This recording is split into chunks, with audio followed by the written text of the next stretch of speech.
जय श्री कृष्णा दोस्तों, आप सभी को मेरा नमस्कार। कल आपने कार्तिक मास महात्म्य कथा अध्याय 5 सुना। आज मैं आप सभी को कार्तिक मास महात्म्य कथा अध्याय 6 सुनाने जा रही हूँ। तो श्री हरि विष्णु का नाम लेकर कथा शुरू करते हैं। कार्तिक मास महात्म्य कथा अध्याय 6। नारद जी बोले, जब 2 घड़ी रात बाकी रहे तब तुलसी की मृत्तिका, वस्त्र और कलश लेकर जलाशय पर जाएं। कार्तिक में जहाँ कहीं भी प्रत्येक जलाशय के जल में स्नान करना चाहिए। गर्म जल की अपेक्षा ठंडे जल में स्नान करने से 10 गुना पुण्य प्राप्त होता है। उससे 100 गुना पुण्य बाहरी कुएं के जल में स्नान करने से होता है। उससे अधिक पुण्य बावड़ी में और उससे भी अधिक पुण्य पोखर में स्नान करने से होता है। उससे 10 गुना झरनों में और उससे भी अधिक पुण्य कार्तिक में नदी स्नान करने से होता है। उससे भी 10 गुना पुण्य वहाँ होता है जहाँ 2 नदियों का संगम हो, और यदि कहीं 3 नदियों का संगम हो तब तो पुण्य की कोई सीमा ही नहीं। स्नान से पहले भगवान का ध्यान करके स्नानार्थ संकल्प करना चाहिए। फिर तीर्थ में उपस्थित देवताओं को क्रमशः अर्घ्य, आचमनीय आदि देना चाहिए। अर्घ्य मंत्र इस प्रकार है। हे कमलनाथ, आपको नमस्कार है। हे जलसाई भगवान, आपको प्रणाम है। हे ऋषिकेश, आपको नमस्कार है। मेरे दिए अर्घ्य को आप ग्रहण करें।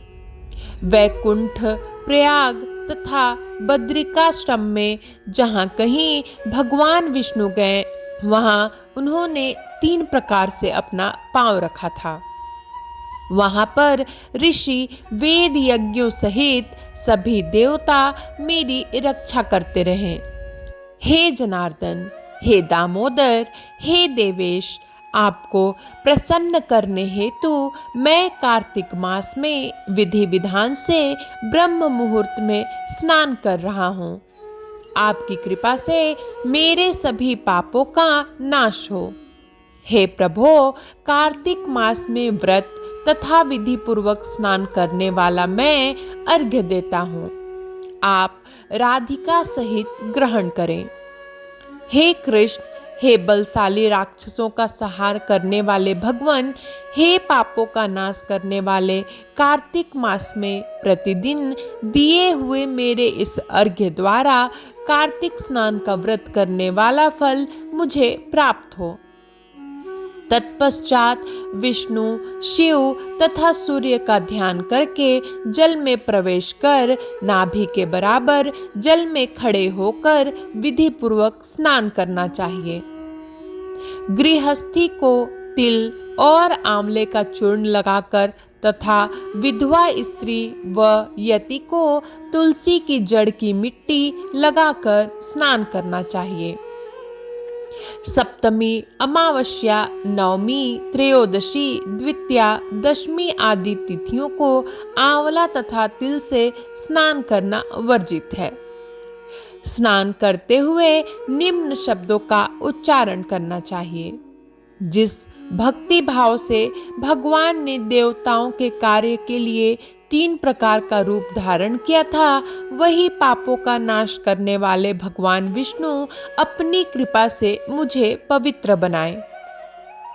जो अमनुष्य भगवान विष्णु की आज्ञा से कार्तिक व्रत करता है, उसकी इंद्रादि सभी देवता रक्षा करते हैं, इसलिए वह मुझको पवित्र करे। बीजों, रहस्यों तथा यज्ञों सहित वेदों के मंत्र, कश्यप आदि ऋषि, इंद्रादि देवता मुझे पवित्र करें। अदिति आदि सभी नारियां यज्ञ, सिद्ध, सर्प और समस्त औषधियां व तीनों लोकों के पहाड़ मुझे पवित्र करें। इस प्रकार कहकर स्नान करने के बाद मनुष्य को हाथ में पवित्री धारण करके देवता, ऋषि, मनुष्यों तथा पितरों का विधि पूर्वक तर्पण करना चाहिए। तर्पण करते समय तर्पण में जितने तिल रहते हैं उतने वर्ष पर्यंत व्रती के पितृगण स्वर्ग में वास करते हैं। उसके बाद व्रती को जल से निकलकर शुद्ध वस्त्र धारण करने चाहिए।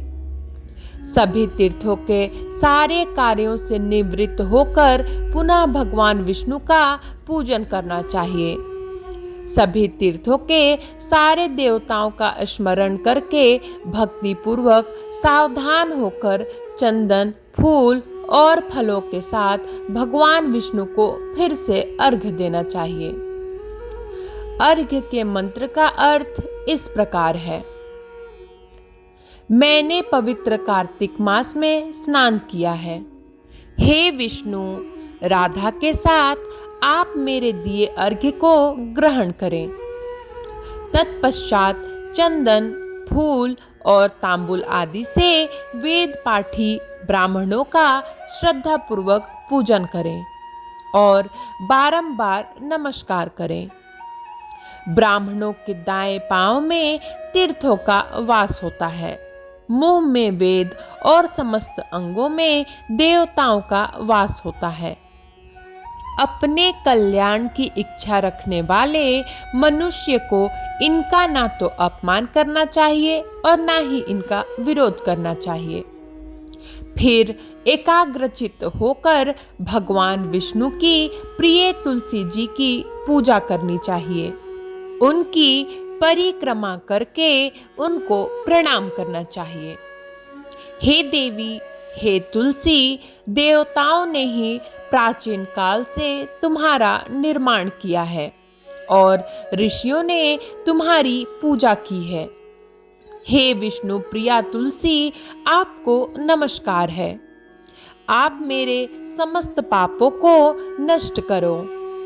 इस प्रकार जो मनुष्य भक्ति पूर्वक कार्तिक व्रत का अनुष्ठान करते हैं वे संसार के सुखों का भोग करते हुए अंत में मोक्ष को प्राप्त करते हैं। कार्तिक मास महात्म्य कथा अध्याय 6 समाप्त हुआ। कल मैं आप सभी के लिए कार्तिक मास महात्म्य कथा अध्याय 7 लेकर आऊंगी। तब तक आप सभी कमेंट बॉक्स में विष्णु भगवान का गुणगान करना ना भूलें। भगवान आप सभी कार्तिक मास महात्म्य कथा सुनने वालों को सुख समृद्धि का आशीर्वाद दें। जय श्री कृष्णा, जय विष्णु भगवान, जय माँ लक्ष्मी।